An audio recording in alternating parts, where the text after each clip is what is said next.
లో జాతీయ స్థాయి వైద్యుల సదస్సు జరగనుంది. ఈ నెల 5, 6, 7 తేదీల్లో కన్వెన్షన్ హాల్లో వైద్యుల జాతీయ సదస్సు నిర్వహిస్తున్నామని ఐఎంఏ డీన్ డాక్టర్ వేసు ప్రసాద్ తెలిపారు. వైద్యుల నైపుణ్యాభివృద్ధితో సమాజంలో మంచి ఆరోగ్యం స్థాపించడం కోసం ఐఎంఏ ఈ సదస్సులు ప్రత్యేకంగా నిర్వహిస్తుందని డాక్టర్ వేసు ప్రసాద్ అన్నారు.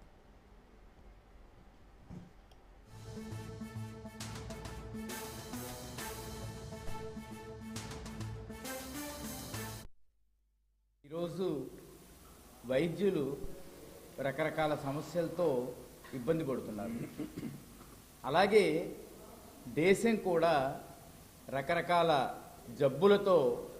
జబ్బుల బారిన పడి మన ఆర్థికంగా కూడా చితికిపోతున్నాం. కొత్త జబ్బులు వస్తున్నాయి. అలాగే non communicable diseases, diabetes, hyper tension, cancer ఇలాంటి జబ్బులతో మన దేశ ఆర్థిక పరిస్థితి చిన్నాభిన్నమవుతుంది. ఇవన్నీ ఎదుర్కోవాలంటే వైద్యులు సన్నద్ధం అవ్వాలి, వాళ్ళ స్కిల్స్ డెవలప్ అవ్వాలి, నైపుణ్యాభివృద్ధి జరగాలి.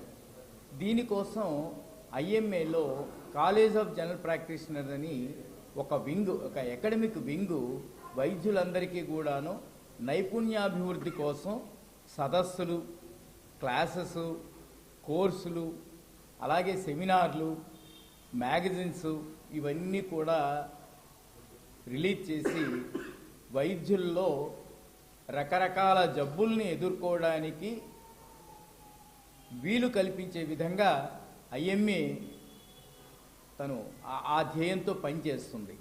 అందులో భాగంగా IMA college of general practitioners అది ప్రతి సంవత్సరం కూడా ఒక జాతీయ సదస్సు నిర్వహిస్తుంటుంది.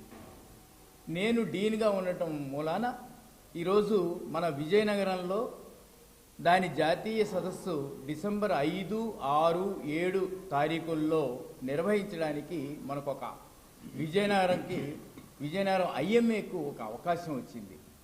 సో డిసెంబరు 5వ తారీఖున ఐఎంఏ హాల్లో వైద్యులకు